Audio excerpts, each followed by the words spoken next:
A realização está dentro da sua consciência. O bem infinito já está estabelecido na sua própria consciência. Portanto, você não pode adicionar o bem a si mesmo, mas através da prática persistente, você pode aprender a deixar o bem fluir de dentro do seu próprio ser. Deus é a lei operando em e como sua própria consciência. E porque Deus é infinito, sua consciência é infinita. Portanto, a sua consciência é toda inclusiva, e este exato momento inclui a substância de tudo o que é necessário à sua experiência até a eternidade. Se você viver 7 bilhões de anos, como você quiser. A substância de tudo o que é necessário para o seu desdobramento está neste exato momento incorporada dentro de você. Isso ficará mais claro para você se você pensar no trabalho de um engenheiro estrutural envolvido na construção de pontes. A ideia para a ponte já está dentro dele e tudo o que ele é chamado a fazer é colocá-la em forma na prancheta. Cada ideia necessária para a conclusão dessa ponte, ou para uma peça de música, um poema, um plano para uma casa, está dentro do ser individual. E à medida que uma pessoa aprende a desenvolver essa auscultação e essa visão interior, vai se derramar dele no papel. Além disso, não só a ideia tomará forma, mas se tiver de ser financiada, o dinheiro também se derramará para esse fim. Em outras palavras, a substância de tudo o que é necessário para a sua experiência já está dentro do seu próprio ser e pronto para se desdobrar naturalmente à medida que se torna necessário para você, porque a completude e perfeição da sua vida já está estabelecida dentro de você como essência ou substância e aparece externamente como forma. A sua parte é aprender a sentar-se nos seus momentos tranquilos de meditação, percebendo esta completude e compreendendo que a única barreira para a expressão da perfeição é a crença em 2 poderes, que constituem a mente carnal, mas que devem ser reconhecidos como nenhum poder, uma vez que só existe um poder, Deus. Relaxe na consciência de que dentro de você está a realização da vida, e com este reconhecimento começa o fluxo. O Mestre prometeu: eu vim para que eles possam ter vida e para que eles possam tê-la mais abundantemente. Eu vim, que eu estou dentro de você. Eu vim para que possa ser realizado. Realize-se como pais, realize-se como governante, realize-se como os filhos de Deus, realize-se em experiências harmoniosas, abundantes e progressivamente boas. Esse eu dentro de você está aí para esse propósito, e a sua meditação é um relaxamento na realização de que a mente carnal não é poder e que o infinito invisível, que é a substância invisível do seu ser, a consciência invisível e a alma invisível de você, é a essência de todas as formas. É o seu salvador e a sua proteção em todas as suas experiências diárias. Quando a luta mental e física pelas coisas boas da vida é abandonada, todo o bem começa a se desdobrar naturalmente e sem esforço. Isto é viver pela graça. Isto é seguir o ensinamento de Jesus, que é o fundamento de toda a mensagem do caminho infinito. Não penseis na vossa vida, no que haveis de comer ou que haveis de beber, nem mesmo no vosso corpo, no que haveis de vestir. O vosso Pai Celestial sabe que necessitais de todas essas coisas, pois é um bom prazer para o vosso Pai dar-vos o reino. As nações do mundo esforçam-se atrás das coisas, lutam por coisas, vão à guerra por elas e até rezam por elas, enquanto o tempo todo o seu Pai Celestial sabe que elas têm necessidade dessas coisas e é do seu bom prazer dar-lhes o reino. A vida do espírito é um relaxamento na compreensão de que a essência ou substância de todo o bem já está dentro de você e está se desdobrando na sua experiência de uma forma ordenada, progressiva e abundante.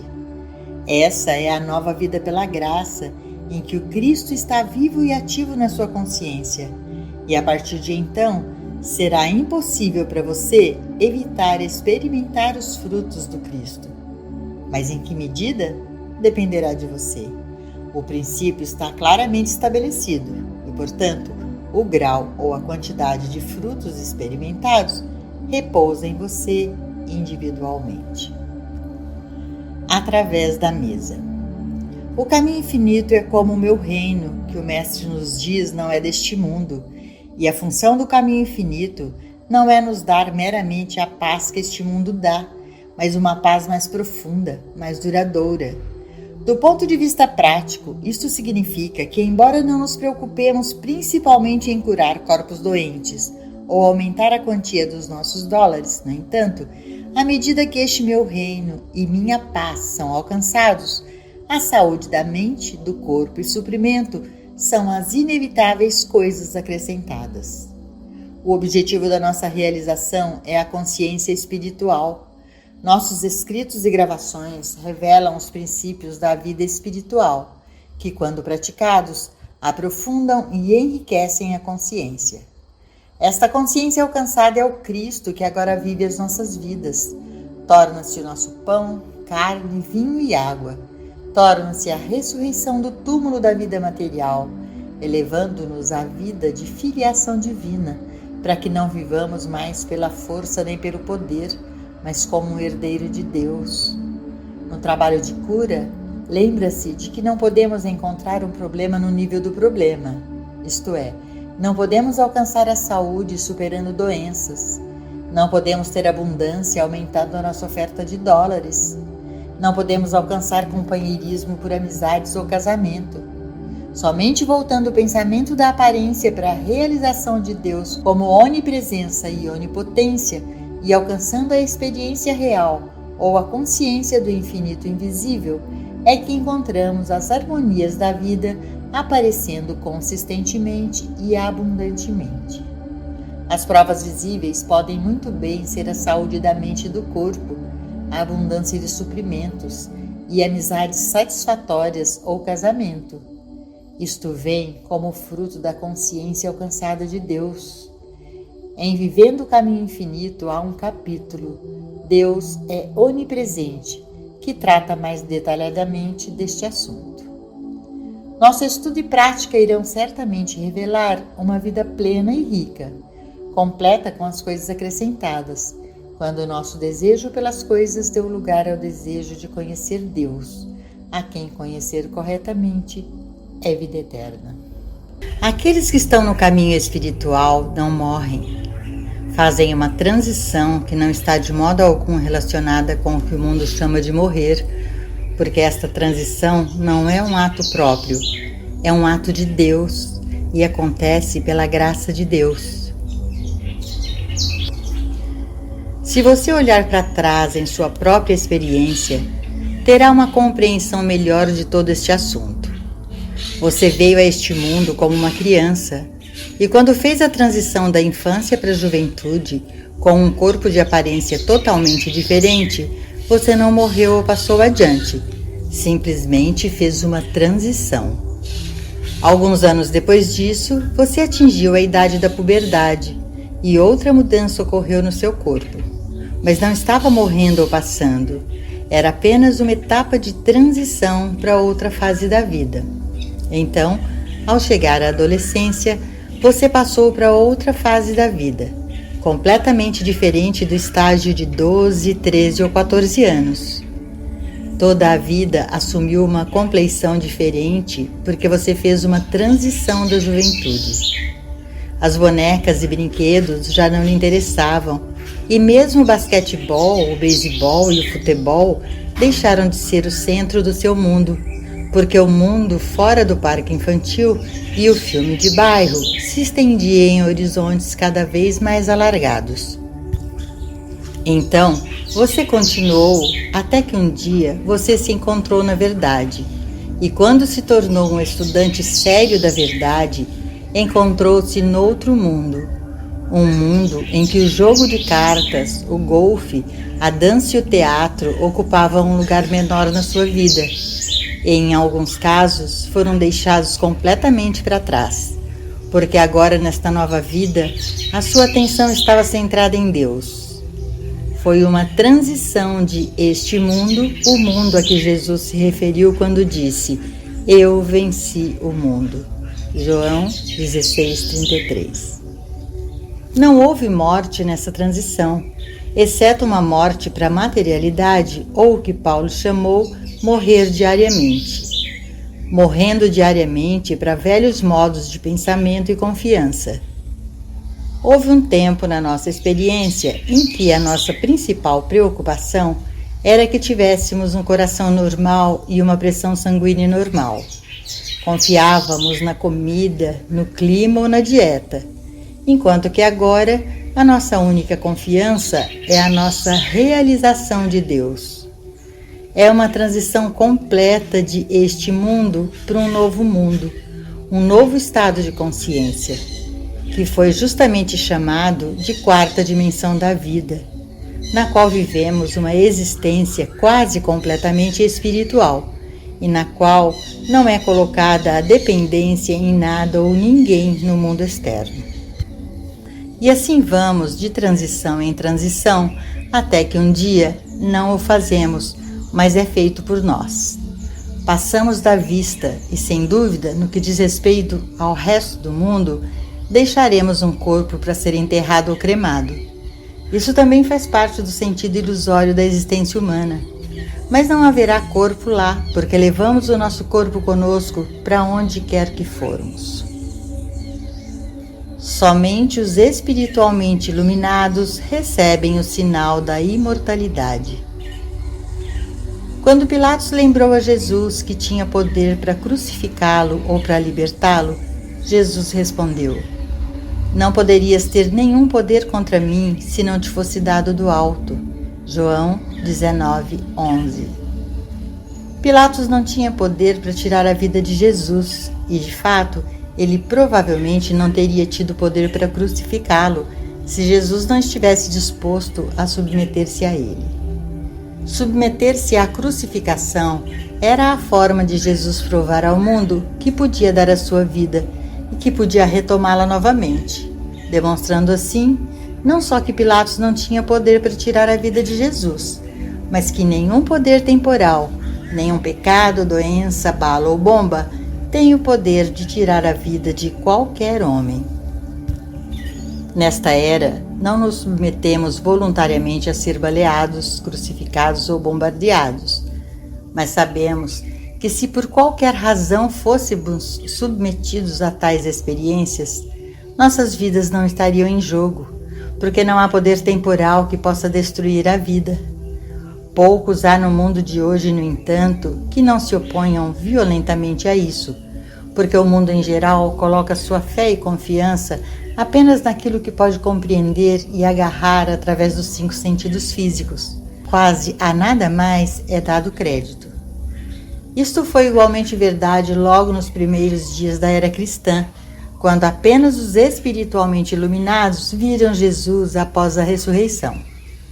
Os imersos na materialidade não puderam vê-lo após o seu sepultamento, porque não tinham subido a esse nível de apreensão espiritual. Nunca se esqueça que são apenas os iluminados espiritualmente que recebem provas irrefutáveis da imortalidade. Não há maneira de provar à mente humana que existe algo como a vida eterna.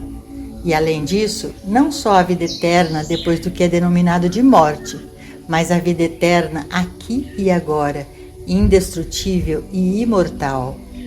As mentes materialistas testemunham a devastação da doença e veem a cerimônia fúnebre e o corpo sendo enterrado. Mas porque eles são capazes de julgar apenas pelas aparências, ou seja, pela visão dos seus olhos, não recebem nenhum sinal da imortalidade. Aqueles de visão iluminada hoje, porém, são capazes de ver não só o que os Pilatos, com todo o seu poder temporal, não têm o poder de destruir a vida, mas que nenhuma forma de guerra ou força física tem o poder de o fazer. Somente os iluminados espiritualmente podem ver isso, pois só os iluminados espiritualmente podem ver além da fisicalidade para a verdade de que a forma material não é a pessoa. A pessoa é eu, e a forma física é apenas um instrumento, como a casca no tronco de uma árvore, que não é a árvore em si. A árvore em si é invisível. A árvore em si é a vida que flui como a árvore, e o tronco, os ramos e as folhas constituem a forma, ou o veículo com o qual a árvore se torna visível. Assuma o domínio consciente. Sobre sua vida, Jesus disse: eu tenho poder para dar e eu tenho poder para tomá-la novamente. João 10:18. Cada um de nós tem uma escolha. Podemos deixar a mente carnal, a crença em dois poderes, ter o seu caminho conosco, deixando a crença universal fazer qualquer coisa que deseje fazer-nos, até mesmo nos enterrar depois de 60 ou 70 anos. Ou podemos tomar nossa própria vida e determinar: eu tenho domínio dado por Deus sobre o meu corpo e sobre tudo o que há nesta terra e acima dela. Se o corpo se deteriora, é porque não aceitamos a verdade espiritual, mas permitimos que a crença universal opere no corpo ou sobre ele. A crença universal nos incutiria a crença de que o clima pode fazer alguma coisa para o corpo. A comida ou a falta dela, a idade ou o passar do tempo, a infecção e o contágio. Todos esses são apenas partes integrantes da mente carnal, a crença universal em dois poderes. Se não tomamos posse de nossa própria vida e se não assumimos o domínio que Deus nos deu, somos como um pano mole na brisa que sopra para onde quer que a brisa queira carregá-lo. Então, se a crença universal diz que este é o clima errado, o corpo imediatamente responde com: eu tenho reumatismo. Se a crença universal diz que estamos comendo a comida errada, há uma dor de estômago. E se a crença universal nos informa que atingimos 60 ou 70 anos, começamos a pagar o agente funerário. Em todos os casos, estamos obedecendo à crença universal, em vez da verdade revelada nas Escrituras, pois as Escrituras afirmam que Deus deu ao homem domínio sobre o clima, a comida, tudo o que há na terra, abaixo da terra e nos céus, acima da terra. Até mesmo as estrelas, às quais tantas pessoas se curvam em adoração e temor, dando poder a elas, até mesmo sobre isto foi dado ao homem o domínio.